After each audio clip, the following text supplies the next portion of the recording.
دوسرا جو آپ نے کہا کہ جی کہ یہاں پہ اس طرح کے حالات بن جائیں گے، کوئی اس طرح کے ہو جائے گا کہ گورنمنٹ پاکستان اوور ٹیک کر لے گی، یہاں پہ ٹیک اوور کر لے گی اور اس طرح کے کوئی حالات ہوں گے.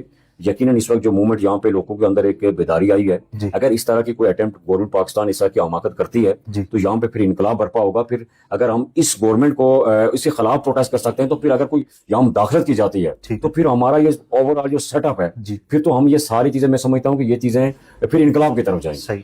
انقلاب کی بات تو جو ریسنٹلی عوامی ایکشن کمیٹی کا اعلامیہ تھا تو اس میں کی جا چکی ہے. میں سمجھتا ہوں 24 اکتوبر 1947 کے اعلامیے کی بات، اس کا تذکرہ آیا ہے. اسی طرح پھر جب راولا کوٹ میں جو ایک پہلا تاسیسی جلسہ تھا ستمبر میں، تو اس میں بھی 24 اکتوبر 1947 کے اعلامیے کی بات کی گئی تھی. تو کیا یہ جو اب 74 ہے تو اس کو اب ختم ہو جانا چاہیے؟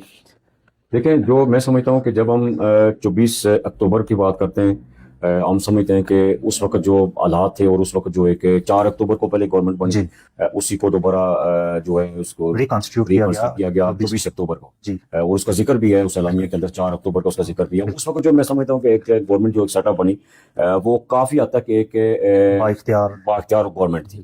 اب یہ ہے کہ یہ جو بعد میں معاہدہ جات ہوئے، معاہدہ کراچی ہوا، 74 لایا گیا، میں سمجھتا ہوں کہ یہ وہ جو اس وقت جو سٹیٹس تھا گورنمنٹ کا، اسے میں سمجھتا ہوں کہ اس کے جو اختیارات اور اس کی جو چیزیں تھیں ان سے انحراف، اور ان کو جو ہے ان سے سلنڈر کروایا گیا. ٹھیک ہے. ایسے میں سمجھتا ہوں کہ یہ جب ہم 24 اکتوبر کے اس اعلامیہ کی بات کریں گے اور اس کی ڈیمانڈ کریں گے، ابھی یہ چیزیں ہمیں کیونکہ ہمارے 25 کو ہم نے چیز اپنی ایک بیانیہ ہم نے سامنے لانا ہے انشاءاللہ، تو اس میں جو ہے جب ہم 24 کی بات کرتے ہیں تو میں سمجھتا ہوں یہ سارے معاہدے شاہدے جو اس کے بعد ہوئے، یہ سارے اس کی کوئی حیثیت نہیں رہتی. ٹھیک ہے. کیونکہ 24 اکتوبر کا جب اس کی آپ معاہدہ کراچی اور ایکٹ 74 کا خاتمہ چاہتے ہیں؟ جی بالکل.